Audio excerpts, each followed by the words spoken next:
खूप विचारतात हो लेकरं, पप्पा कुठे आहेत, मम्मी. ज्यावेळेस त्यांना उत्तर देते ना, माझ्या डोळ्यातून पाणी येत.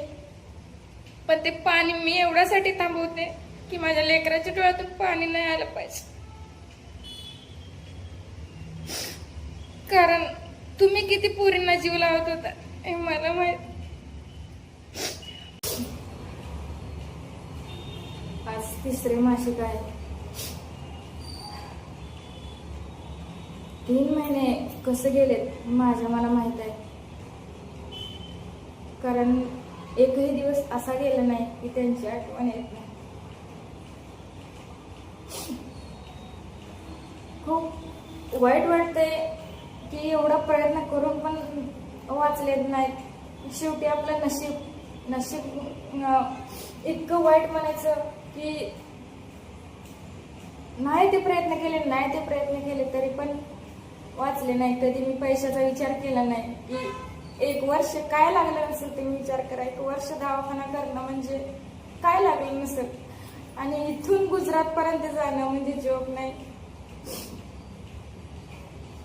सोलापूर, पुणे, गुजरात जोक नाही. 10 महिने कंप्लीट मी घेऊन फिरले. तरी पण नशिबाने साथ दिली नाही. या गोष्टीचं वाईट वाटते. बसून असलं असं तरी पण काय वाटत नसतं. लेकरांना बाप पाहिजे. लेकर विचारतात हो, मम्मी पप्पा कुठे आहे. काय सांगू मी, सांगा त्यांना. ज्यावेळेस ते विचारतात ना त्यावेळेस माझ्या डोळ्यातून पाणी येत. असं पण रोजच येतो. पण मी दाखवणार आहे कुणाला तुमच्याशी. पण ते पाणी मी का लपवते माहिती का? आपल्या लेकरांच्या डोळ्यातून पाणी नाही आलं पाहिजे. कारण तुमचा ते जीव आहे. तुम्ही किती विश्वास ठेवला तुमच्या लोकांवर सांगा. त्या लोकांनी विश्वासघात केला तुमचा.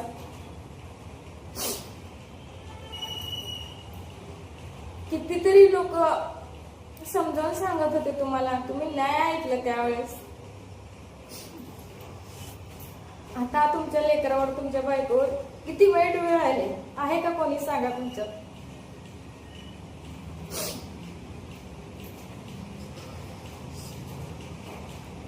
वेळ असते निघून जाते, वेळ राहत नाही. पण हे प्रत्येकाला कळलं पाहिजे. वेळ राहत नाही कोणाचीच, वेळ निघूनच जाते. पण जीवनात तुमची कमी ही मला क्षणाक्षणाला जाणवत.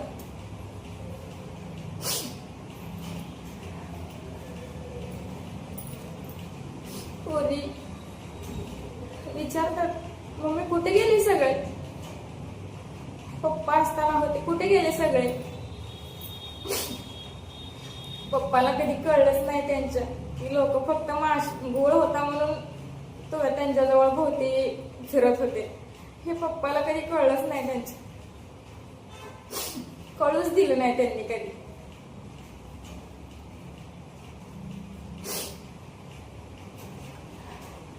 पण आता तुम्ही तुमच्यासोबत ज्यांनी जे वागलेत ना, मी त्याला कोणालाच नाही सोडणार.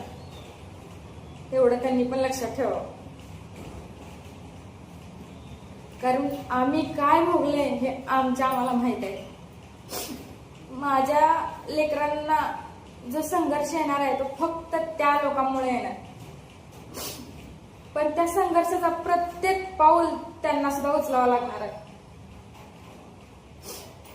कारण मी ज्या म्हणून नाव सांगणार नाही.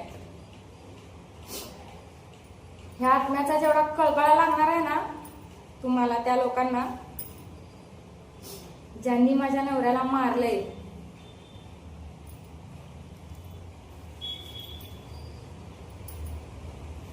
बघा फक्त तुम्ही आता. तुम्हाला काय वाटलं हा? तुम्ही एखाद्याचं घर उद्ध्वस्त करून तुम्ही सुखी राहाल. बघतोय तो वर सगळं. हिशोब होणार आहे तुमचा पण. कर्माची फळ तुम्हाला पण भेटणार आहेत. थोडं थांबा. हा तुम्ही असं समजू नका की आता त्यानं गेला हिनं काय करणार आहे. हा तुम्हाला माहित आहे चांगलं. माझा नवरा जेवढा भोळा होता ना तेवढी मी नाही हे तुम्हाला पण माहिती आहे चांगलं. त्याच्यामुळं तुम्ही पण म्हणजे हिशोब होणार आहे तुमचा पण. फक्त थोडा टाइम आहे. माझी काही वेळ राहणार नाही, निघून जाईल. फक्त आयुष्यात नवऱ्याची कमी ही कायम असणार आहे. त्यांच्या लेकरांवरनं त्यांचा हात गेलाय आणि लेकरं पोरकी झालेत ही आम्हाला कायम आमच्या आयुष्याला एक